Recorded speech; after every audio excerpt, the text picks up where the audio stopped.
નમસ્કાર વિદ્યાર્થી મિત્રો, આજે આપણે પ્રિપોઝિશનનો છેલ્લો ભાગ શીખવાનો છે, જે પાઠ 4 છે. બીજા અન્ય છે પ્રિપોઝિશન્સ, પણ તમારા અભ્યાસક્રમને અનુલક્ષીને આટલા પ્રિપોઝિશનની પસંદગી કરી છે. અધર વિશે પણ આપણે આગળ લેક્ચર્સમાં ક્યારેય અનુકૂળતા મુજબ માહિતી આપીશું. તો આજે આપણે પ્રિપોઝિશન્સ પાર્ટ 4 છે એની માહિતી મેળવવાની છે. ખાસ કરીને ગઈકાલનો જે એટલે કે અગાઉનો જે લેક્ચર છે એમાં અમોંગ અને અમોંગ્સ વિશે કેટલાક બાળકોને સમજાવ્યું ન હતું અથવા થોડો કંઈ પ્રશ્ન હતો, તો એની વાત કરી દઉં. અમોંગ અને અમોંગ્સ ખાસ કરીને આપણે કોન્સોનન્ટ અને વોવેલ્સ, સ્વર વ્યંજન, કોન્સોનન્ટ્સ વ્યંજન જ્યાં હોય ત્યાં અમોંગનો ઉપયોગ કરીએ, પણ વોવેલ્સ નાઉન જે છે ને પછી જેમ કે આપણે અસ, અવર, તો આ વોવેલ્સ હોય ત્યાં આપણે અમોંગ્સ નો ઉપયોગ કરશું. અમોંગ્સ અસ, અમોંગ્સ અવર. તો આ મેઇન વસ્તુ યાદ રાખવાની છે અમોંગ અને અમોંગ્સમાં. આશા છે કે ખ્યાલ આવી ગયો છે. ન સમજાયું તો મને કોમેન્ટ બોક્સમાં અને અમુક વિદ્યાર્થીઓ વોટ્સએપમાં પણ પૂછેલું, તેનો મેં આન્સર આપેલો. છતાંય આજના લેક્ચરની શરૂઆતમાં એ વાત કરી દઈએ જેથી એ કોઈને ગેરસમજણ અથવા સ્પષ્ટ ન થયું હોય તો થઈ. તો ચાલો મિત્રો, આજે આપણે આગળ પ્રિપોઝિશન્સમાં ક્યાં ક્યાં છે અને શું વિગત છે એ જોઈએ. Preposition number 23, over.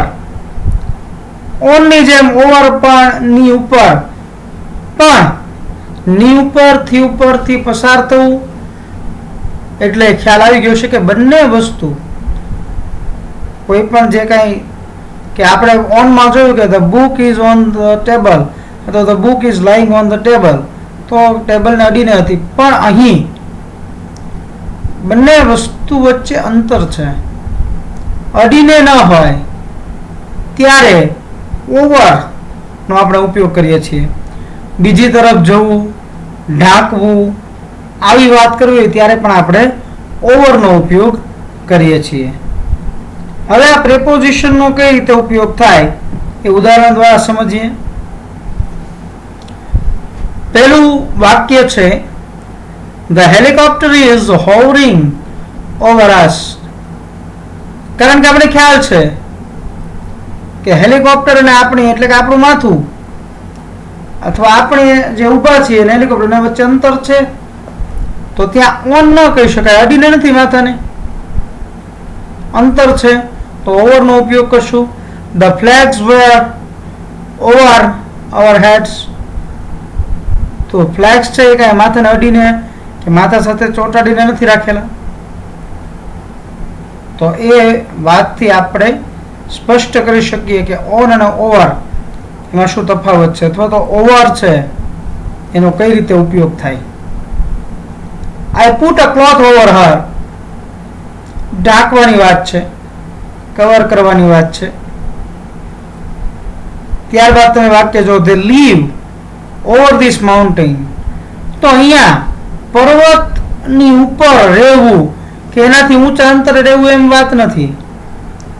પર્વત પછીની તરફ, પર્વતની અન્ય રહે છે એવું કીધું છે કે they live over this mountain. ચારે વાક્ય દ્વારા ખ્યાલ આવી ગયો મિત્રો કે બંને વસ્તુ અડીને ન હોય ત્યારે હેલિકોપ્ટરને ફ્લેગ્સ વાળા વાક્યથી ખ્યાલ આવી ગયો. ઢાંકવાની વાત કરીએ, I put a cloth over her, અને બીજી તરફ they live over this mountain એનાથી ખ્યાલ આવ્યો. ત્યારબાદ એક વાક્ય, there is a bridge over the railway line, કે રેલવેના જે પાટા રેલવે લાઇન પસાર થાય છે એના ઉપરથી આપણે ઓવરબ્રિજ કહીએ છીએ ને એમ, તો કે એમ રેલવે લાઇનની ઉપર એક બ્રિજ છે, એટલે કે નીચેથી રેલવે લાઇન પસાર થાય છે અને ઉપર છે એ બ્રિજ આવેલો છે. તો આમ ઓવર નો ઉપયોગ છે એ થાય છે મિત્રો. ત્યારબાદ પ્રેપોઝિશન નંબર 24 અબોવ. અબોવ નું ગુજરાતી થશે ની ઉપર. ઉપર જ્યારે બંને વસ્તુ વચ્ચે અંતર હોય, ઓવરની જેમ અબોવ પણ યુઝ થાય છે. પછી પહેલાનું વજન, કિંમત, ઉંમર, તાપમાન એમાં વધારો દર્શાવવા માટે પણ આપણે અબોવનો ઉપયોગ કરીએ છીએ. કઈ રીતે એ ઉદાહરણો દ્વારા સમજીએ. હિઝ એક્સપેન્ડિચર એટલે ખર્ચ is above his income. Income એટલે આવક. તેનો ખર્ચ છે એ આવક કરતા વધુ છે. એટલે અહીં આવક કરતા ખર્ચને વધારો દર્શાવવામાં આવ્યો છે દ્રવ્યમાં, કે ભાઈ ખર્ચ છે એ આવક કરતા વધે છે. ત્યારબાદ બીજું વાક્ય, હી ઇઝ અબવ 30. ઉંમરની વાત કરી છે કે તેની ઉંમર 30 વર્ષ કરતા વધુ છે. He is above 30. તો અહીં ઉંમરના વધારાની વાત કરવામાં આવી છે. ત્યારબાદ the water is flowing above the danger level, કે પાણી છે ડેન્જર લેવલ જે નક્કી કરેલું છે કે ભાઈ આ લેવલ છે એ ડેન્જર છે, ત્યાં સુધી પાણી વહે તો એ ડેન્જર લેવલ કરતા પણ વધુ, એના કરતા પણ ઉપરથી પાણી વહી જાય છે. કે ભાઈ 4 ફૂટ કે 5 ફૂટ હોય, કોઈ પણ આપણે જોઈએ કે ભાઈ રસ્તા પરથી પાણી પસાર થતા ત્યાં સૂચન મૂકેલું હોય કે ભાઈ 3 ફૂટ 4 ફૂટ કે 5 ફૂટથી વધુ પાણી હોય તો પસાર ન થવું ડેન્જર લેવલ છે. તો કે ડેન્જર લેવલ જે છે એના કરતા પણ ઉપરથી પાણી વહી રહ્યું છે. I leave at the above address. હું ઉપર આપેલ સરનામે રહું છું. એટલે કે પહેલા આપેલું જે છે કે ઉપર આપેલ જે આપણે ઘણીવાર એપ્લિકેશન છે, લેટર છે લખતા હોઈએ તો વારંવાર કોઈ એડ્રેસ છે એનો ઉલ્લેખ નથી કરતા, પણ એકવાર એડ્રેસ લખ્યું હોય તો એઝ અબોવ, કે પહેલા આપેલ મુજબ, ઉપર આપેલ મુજબ સરનામું છે એવું કહેતા હોઈએ છીએ. ત્યારબાદ the helicopter is hovering above us. તો જે પેલું વાક્ય ઓવરમાં છે, the helicopter is hovering over us, તો ત્યાં ઓવરની બદલે અબોવ પણ મૂકી શકાય છે. એટલે કે ઓવરની જેમ અબોવનો પણ ઉપયોગ થાય છે. તો આમ ઓવર અને અબોવનો ખ્યાલ આવી ગયો છે મિત્રો. હવે આપણે આગળ નેક્સ્ટ પ્રેપોઝિશન જોઈએ. પ્રેપોઝિશન નંબર 25 બિલો. નીચે, નીચેથી નીચું લેવલ આવું દર્શાવવા માટે બિલોનો ઉપયોગ થાય છે. ઉદાહરણ દ્વારા વધુ સમજ મેળવીએ. જેમ કે I place the lamp below the table, કે મેં લેમ્પ છે જે એને ટેબલની નીચે ગોઠવ્યો, મૂક્યો. લેમ્પ કયો, દીવો કયો.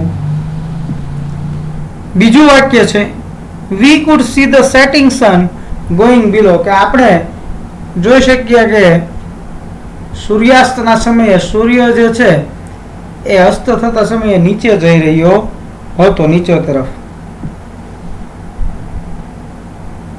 His leg is defective below the knees. તેનો પગ ઘૂંટણની નીચે ના ભાગેથી ડિફેક્ટ થયેલો છે.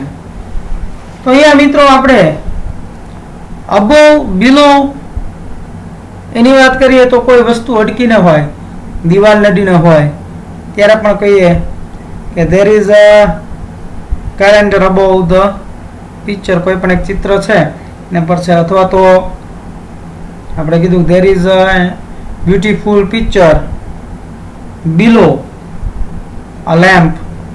તો આમ તમે બિલોનો ઉપયોગ એ રીતે પણ કરી શકો છો.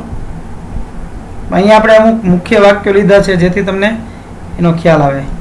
પછી શી ઇઝ બિલો 16, તેની ઉંમર છે એ 16 કરતાં એટલે કે 16 વર્ષ કરતાં ઓછી છે, નાની ઉંમર છે.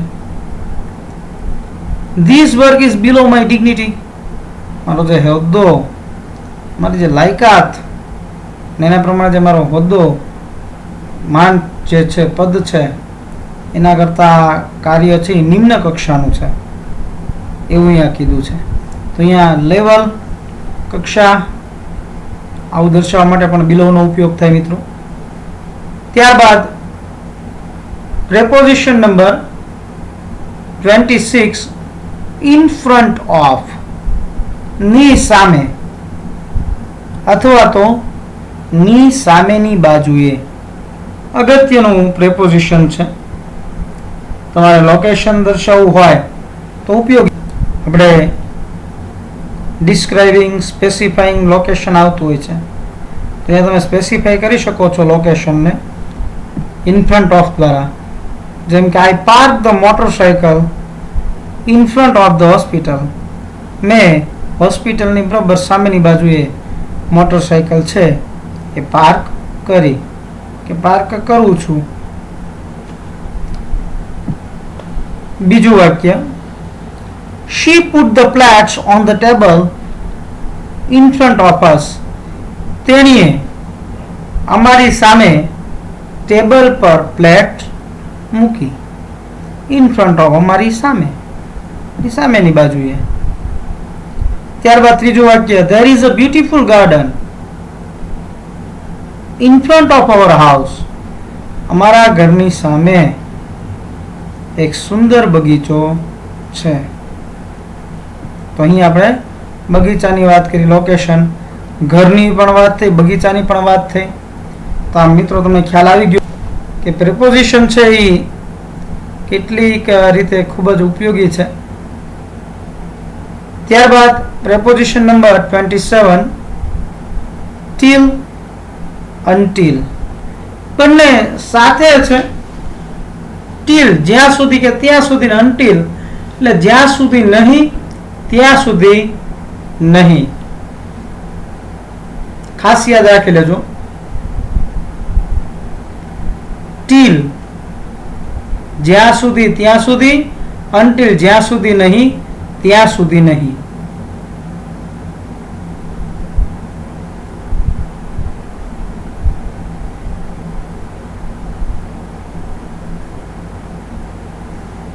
હવે આપણે ઉદાહરણ દ્વારા સમજીએ. You are to stay in bed until next Sunday, આરામની વાત છે કે તમે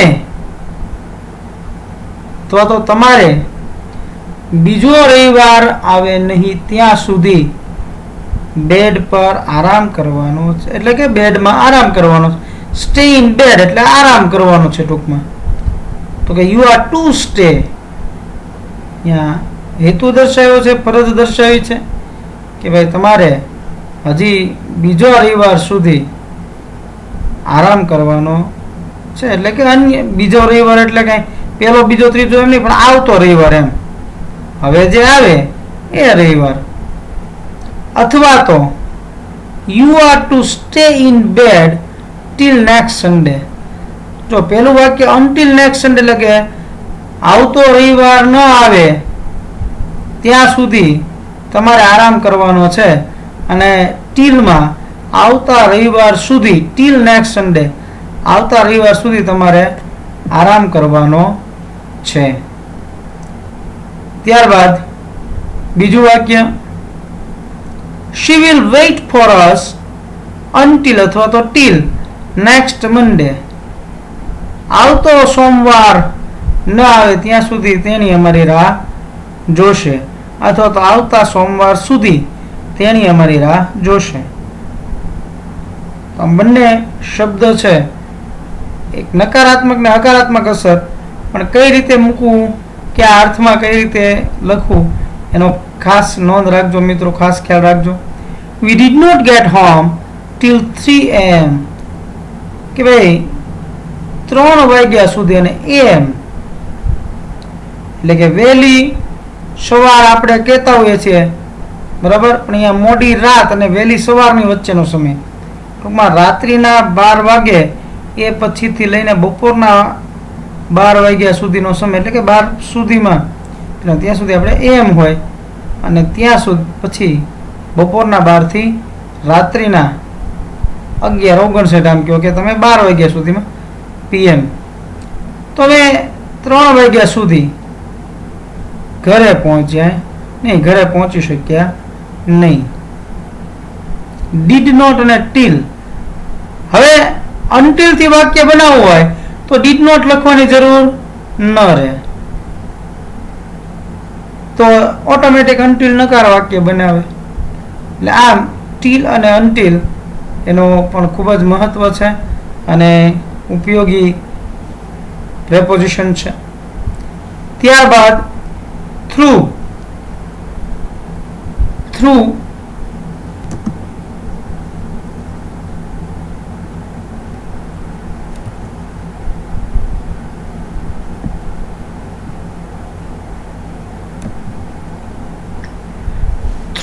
દ્વારા અથવા સોંસરવું, પસાર થવું એવો અર્થ થશે.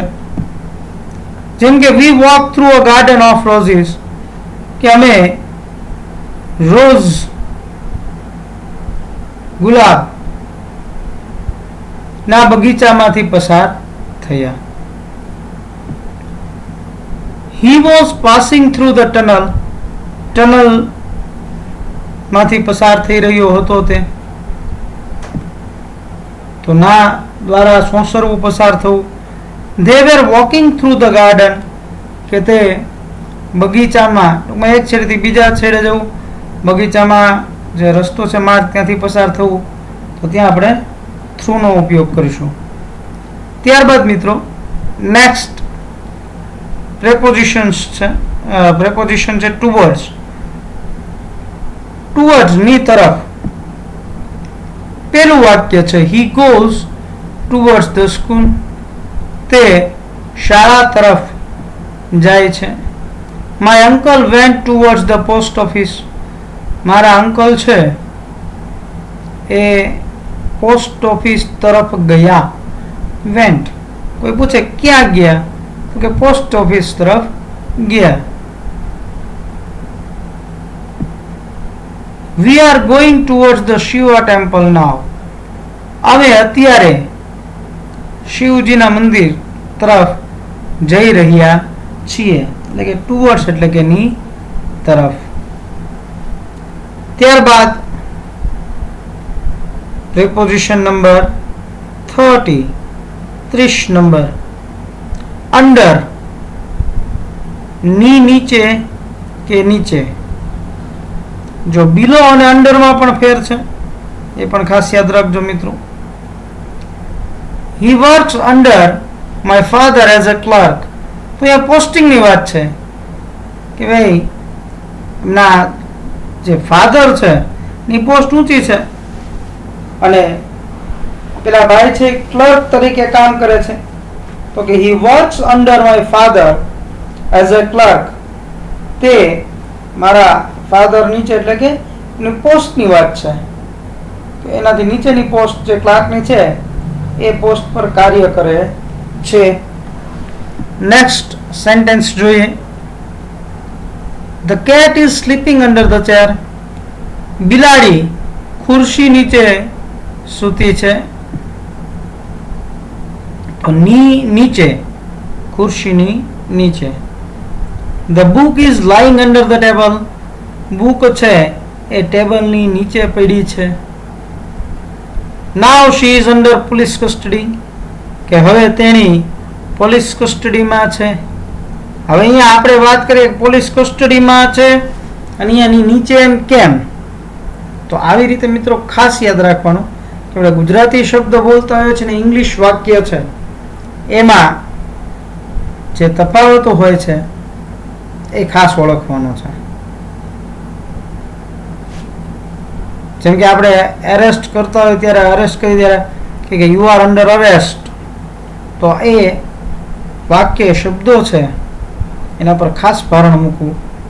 ત્યારબાદ 31 નંબર લાસ્ટ પ્રિપોઝિશન અપ અને અપ ટુ. અપ એટલે ઉપર, અપ ટુ એટલે ઉપર ત્યાં સુધી. એવું થાય કે ભાઈ ઉપર તરફ જવું ને ઉપર ક્યાં સુધી જવું, તો અપ અને અપ ટુ બંનેનો ઉપયોગ ઉદાહરણ દ્વારા જોઈએ. જેમ કે I climb up the tree, હું ઝાડ પર ચડ્યો. પણ એમ કહેવાય કે ઝાડની ટોચ સુધી, તો અપ ટુ થાય. પેલું વાક્ય I climb up the tree. બીજું વાક્ય જોઈએ we walk up the hill to the house. We walk up, જોઈએ અપ ટુ ભેગું નથી, માત્ર અપ જ છે કે અપ ધ હિલ, અમે ટેકરી પર છે ને એ ચાલ્યા ક્યાં સુધી, તો કે ઘર આવે ત્યાં સુધી. ત્યારબાદ those are my keys on the floor, કે ભાઈ જમીન પર પેલા ફ્લોર પર મારી ચાવીઓ પડી છે. Can you pick them up for me, કે શું મને ઉચકીને ઉઠાવીને અંબાવશો. તો ત્યાં પણ આપણે અપનો ઉપયોગ કર્યો મિત્રો.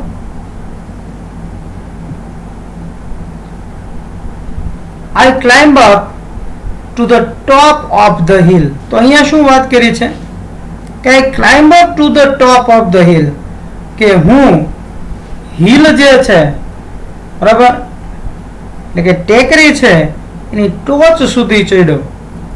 પેલા કીધું ને એમ વાત કે ભાઈ ઉપર તરફ જવું અને ઉપર ક્યાં સુધી જવું, તો ઉપર તરફ માટે અપ આવશે, ક્યાં સુધી માટે અપ ટુ આવશે. આમ અપ અને અપ ટુ નો ઉપયોગ આપણે શીખ્યા મિત્રો. તમને આઈડિયા આવી ગયો છે, ખ્યાલ આવી ગયો છે. કંઈ પણ પ્રશ્ન હોય તો તમે પૂછી શકો છો.